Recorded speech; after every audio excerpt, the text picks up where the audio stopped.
So it's just amazing how much that Joe Biden has been in the news over the last few days for all the wrong reasons.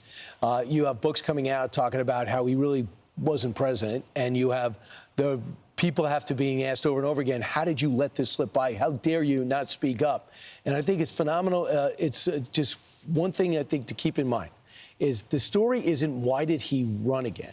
The story is how did he pull off 4 years where he clearly was cognitively coming apart and maybe was coming apart as early as and it was evident in 2017 when he's running. And all these people that knew it now suddenly say, I never talked to him. I never was with him. He was never around me. But what's so interesting now is instead of the transcript coming out on him talking freely, openly, and without cameras around, we now, for the first time, now that we have a new president, have the Robert Hur investigation tapes that are out. So you can listen to this and you decide if President Biden should have been president. I'm sure there were. I don't know.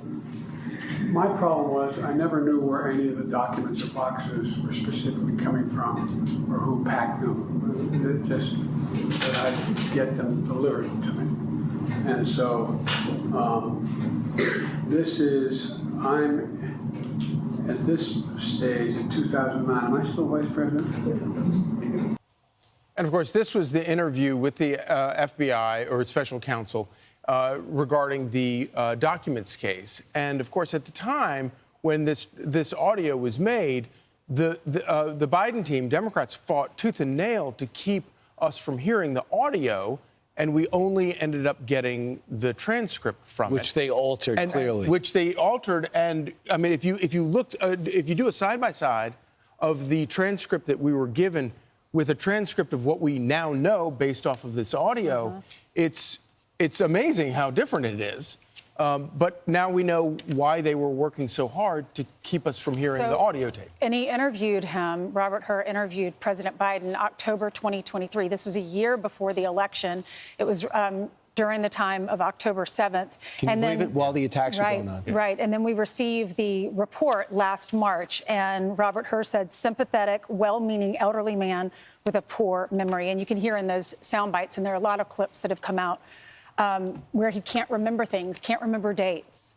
And now people writing these books are saying he was forgetting some of his staffers' names, people he was very good friends with. He forgot George Clooney, who he'd been friends with for 20 years, had fluorescent tape on the floor so that he could see where to walk and where to go. He's calling Jake Sullivan Steve repeatedly. Right. So put it this way. If you're doing all these things, giving these cards with great detail, like walk in the room, sit in the open chair, you know how bad he is.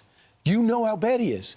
And how does James Clyburn not know how bad he is? How does Chris Coons not know how bad he is? So they were so comfortable lying to our face, putting our country in jeopardy. And you're seeing some of the catastrophic decisions and some of the legislation that just buried us in debt and covered us in shame with Afghanistan.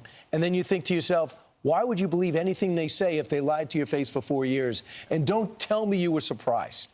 And don't tell me you never talked to him, because you talked to him. You were at these fundraisers, all of them, and just don't get caught up in the re-election talk. The question is, how did he win election? And when he got there, how did he keep the job? And fundamentally, they're going to say, we thought a diminished Biden was better than Kamala Harris. I'm Steve Doocy. I'm Brian Kilmeade. And I'm Ainsley Earhart. And click here to subscribe to the Fox News YouTube page to catch our hottest interviews and most compelling analysis.